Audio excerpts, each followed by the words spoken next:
अ नोंथाङा दि निट एग्जामाव मोजां फिथाइ बा रिजाल्ट बेखौ मोननो थांगासिनो दं बिनि सायाव नोंथाङा बै समाव माबायदि नाजाबोनायमोन बा फरायनाय बिथिङाव माबायदि फरायबोदोंमोन? आङो माने कचिंखौथ' लायाखैमोन ओमफ्राय हारसिं फरायदोंमोन माने आं ओमफ्राय फार्स्टआव आङो MBBS आव सिट मोनाखैमोन माने डेन्टिस्टआव मोनदोंमोन आरो ओमफ्राय डेन्टिस्टखौ आङो खालामाखै माने ओमफ्राय बोसोरसे ड्रप होबावनानै आङो गुवाहाटियाव कचिं लादोंमोन आरो बेनि उनाव दा सेलेक्ट जाबाय। सिगां मा स्कुलाव फरायबोनायमोन? आङो LP स्कुलखौ बै कुन्टुर इंलिस मिडियामनिफ्राय फरायदोंमोन ओमफ्राय सेकेन्डारि स्कुलखौ दिपानिफ्राय ओमफ्राय हायार सेकेन्डारिखौ इउटिउब एकाडेमि स्कुलाव मा डिभिजन लानानै उथ्रिबोनायमोन? आङो क्लास 10आव 82 मोन ओमफ्राय 12आव 72.4 ना मामोन बिदि मोननानै उथ्रिबोदोंमोन आरो नैबे नेट एग्जामाव मोजां रिजाल्ट मोननो थांगासिनो दङ।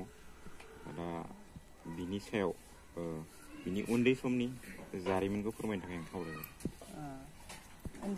उन्दै समनि जारिमिना बिमाया बोसोरनैनि बारनाय होलांबाय। आंना फिसाजोआ बिराद गियानिमोन। गियानि माने बे एकदमबारैनो बयजोंबो गाज्रि मोजां गैयामोन, बयजोंबो मिना थानो हानायमोन।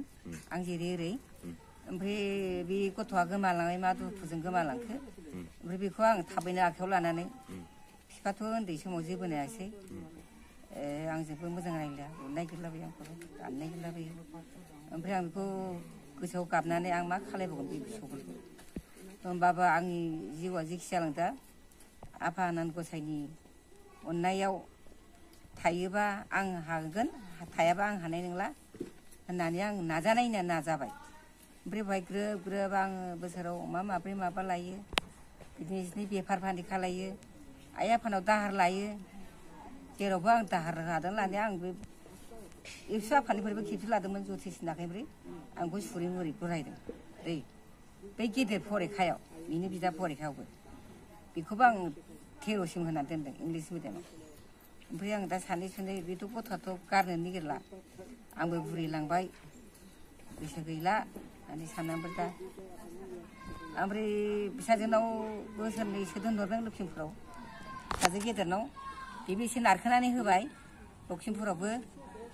ओमफ्राय लखिमपुरनिफ्राय फैनानै बेयो डाइरेक्ट गुवाहाटियाव थांबाय। गुवाहाटियाव मास मोनथाम थाखाना मागोन ओमफ्राय नगाव दिखुराव थांबाय बियो।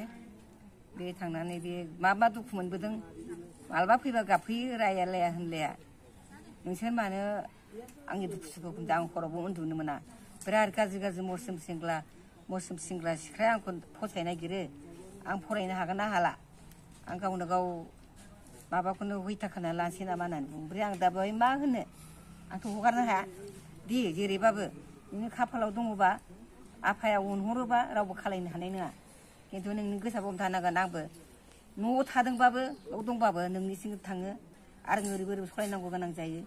आं नोंनि नामावबो फुजा फान्दायाव आं रायख'बाय थायो। आं हागौमानि आं आफा आनान गसाइजोंबो मिलायनानै थासिगोन, आइ आफाजोंबो मिलायसिगोन, नोंनि जिबनखौबो आं आखायाव लासिगोन होननानै आं बुजायनानै हरो आरो गोबां खस्थ'नि गेजेरजों बाबा मा बुंनो, सोरनो खिथाबा सोर होयो। गासिबो मिडियानिसिम जोंनि मान बावनायखौ जासिग्रोबाय। अनिल बसुमतारीया जोंनि बिमु गलाय जोंनि सिलापथार दखरानि सिङाव गोलैयो।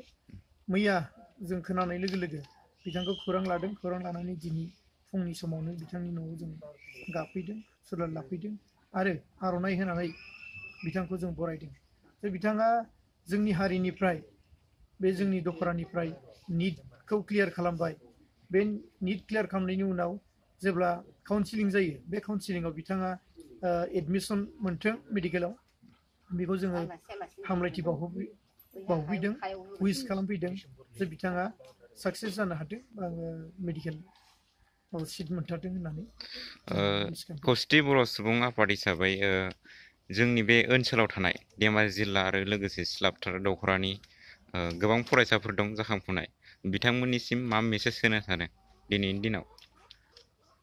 जोंनिफ्राय बेखौनो मेसेज होनो सानो दि बिथाङा जेबो कचिं लायाबासिनो बै उन्दै समाव जे हायार सेकेन्डारियाव बा मेट्रिकनि टाइमाव जेबो कचिं लायालासिनो गावनि नांथाब नाजानायनि गेजेरजों बियो दिनैसिम बे अबस्थायाव मोनफैदों दा बेबायदि मोनसे एग्जाम्पल जे दिनै अनिल बसुमतारी मोनसे एग्जाम्पल जे बिथाङा गावनि नाजानायनि गेजेरजों बे लेभेलाव मोनफैदों जोंनि माखासे उन्दै उन्दै फरायसुला फरायसुलिफ्रा माखासे न'खरनि अबस्था मोजाङावबो मोजाङै फरायनायखौ जों नुवाखै बा मोजाङै फरायनो नागिरा बिथांमोना नैबे अबस्थाखौ नायनानै बिथांनि बे जारिमिनखौ खोनानानै जाहाथेनाखि मोनसे इनकारेजमेन्ट मोनो बेखौ जोङो खावलायदों जे बिथांमोनाबो मोजाङै गोसो होना फरायबा जायखिजाया लेभेलावनो साक्सेस जानो हायो खौसेथि बर' सुबुं आफाद हिसाबै सिलापथार दख'रा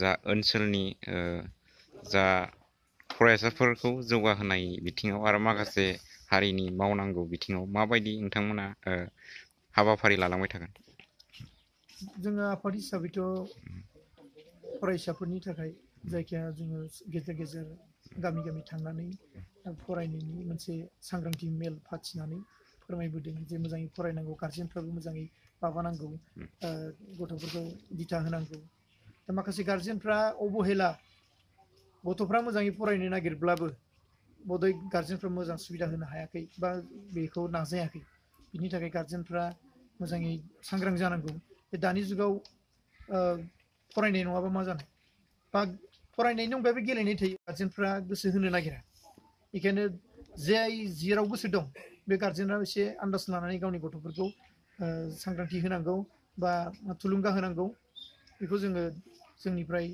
खावलायनाय थायो गार्जेनफोरनिसिम जेरै जा जोङो अनिल बसुमतारी न'आव फैनानै मिथिबाय जे बिथाङा बिफायाबो बै उन्दै समाव बारा बेखौ मोजाङै गाइड होनो हायाखैमोन दा बिमायाथ' बै उन्दै समावनो गैया जाखाबाय होनदों बिबैयानो जोबोद खस्थ'यै बिखौ बे अबस्थासिम मोनफैहोदों बिराद रां रुफा आंखालजों सौसिनानै दिनै बे अबस्थायाव मोनहोनो हादोंब्ला होमबा जोंनि माखासे मोजाङै सोलिनाय न'खरफ्रा निस्सय गाव गावनि गथ'फोरखौ मोजां लामायाव लाबोनो हागोनखौ जों आसा फारिदों आरो